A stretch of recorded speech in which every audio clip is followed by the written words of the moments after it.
So what position do you need to play in order to increase your odds to play at the next level? That's a question I used to ask myself quite a bit when I was in high school. I'm 6'4", 6'5", and I knew that I wanted to play the next level.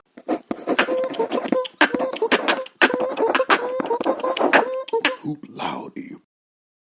I looked on TV, I saw Jason Kidd, I saw Gary Payton. These guys are 6'4", 6'5", they play the point guard position. I did not play the point guard position in high school. I played the forward/center position through high school. I had an opportunity at Arizona Central University. I had an opportunity to play JUCO in Arizona. It's called Arizona Central College, I believe.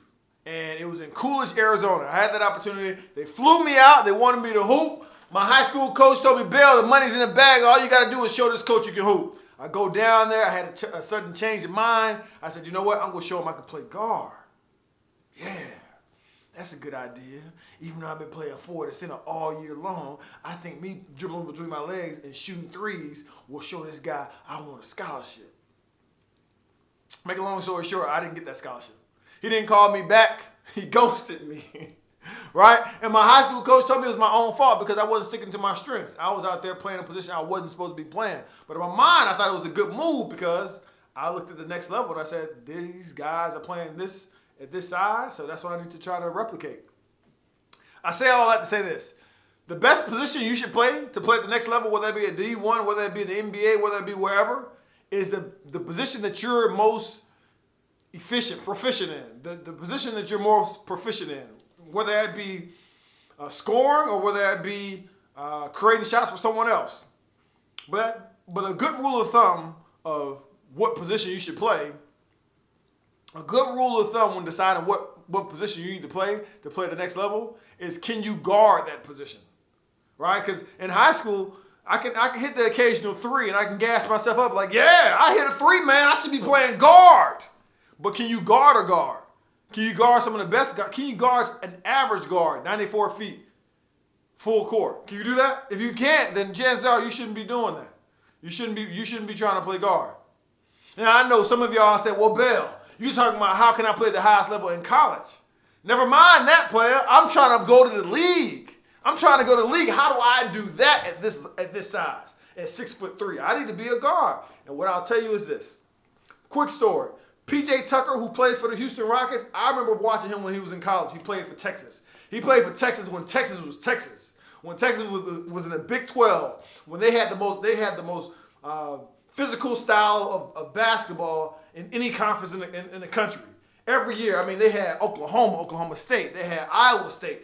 They had, I already said Texas. Texas Tech was in that conference. Who else was in that conference? Missouri, I think, was in that conference.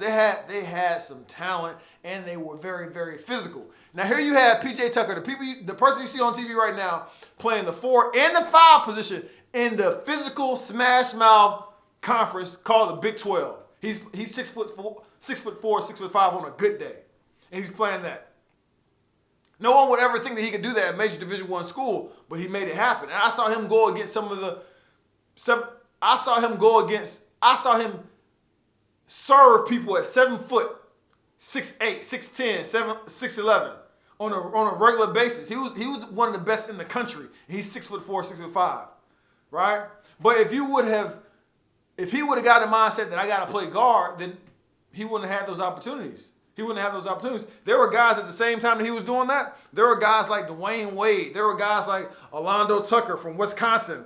There was his same height. They had an entirely different game. So what does that tell you? It tells you this. Don't get so wrapped up in what you should be playing based off your height. Don't do that. If you want to broaden your game, this is not a video saying you shouldn't broaden your game. Work on your weaknesses. Work on things that you're not as strong in.